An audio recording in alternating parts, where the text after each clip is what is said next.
দেশনায়ক তারেক রহমান সোনার বাংলাদেশ গড়বে। আমরা সবাই মিলেমিশে এই সোনার বাংলাদেশ দুর্নীতিমুক্ত, সন্ত্রাসমুক্ত এই সোনার বাংলাদেশ আমরা গড়ে তুলব ইনশাল্লাহ। তারপর হাতে হাত রাখি মিলেমিশে। জাতীয় সংসদ ইলেকশনে আমরা সামনে যে ইলেকশন উপলক্ষে আমরা এখনই কাজ করা শুরু করে দিয়েছি।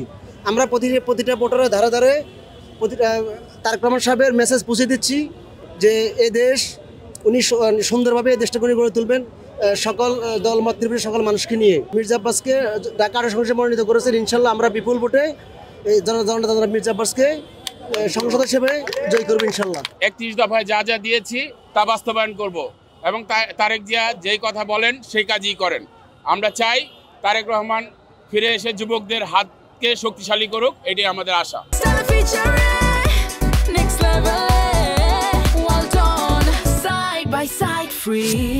31 যে দফা দিয়েছে, আমরা এই যুব দল সারা বাংলাদেশে আমাদের যদি এই ধানের শীষ মার্কা যদি জয়লাভ করে, এই যত যুবক আছে আমরা কাজের সংস্থা করব।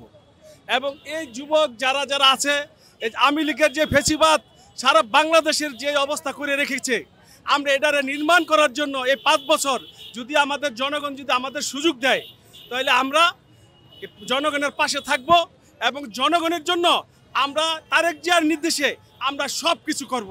এবং এই যে যুব সমাজ আছে, এই যুব সমাজ আমরা কাজের সংস্থা করব এবং তারেক জিয়ার নির্দেশে, এটি আমাদের প্রথম চাওয়া এবং তারেক জিয়ার কাছে এটি আমাদের চাওয়া, আমরা যেন সবাই ঠিক মতন এই দলটারে চালা যেতে পারি। যুব দলের যে নিহত হয়েছে তাদের ভরণ পোষণ স্বয়ং তারেক জিয়ায় এটার করতেছে, এটার আর কি ডিল করতেছে তারেক জিয়ায়।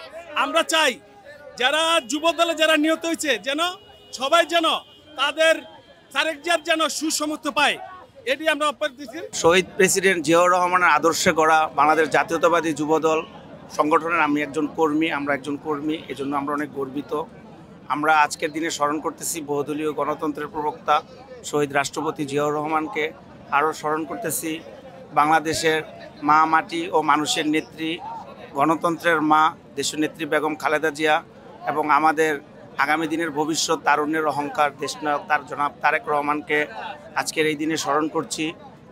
দেশবাসী এবং সকলকে আমাদের এই প্রতিষ্ঠাবার্ষিকীর শুভেচ্ছা রইল এবং আমরা আগামী দিনে বাংলাদেশ জাতীয়তাবাদী যুবদল দেশ এবং জনগণের সেবায় সবসময় নিয়োজিত থাকব এবং জনগণের পাশে থাকবো ইনশাল্লাহ, এটাই আমাদের অঙ্গীকার।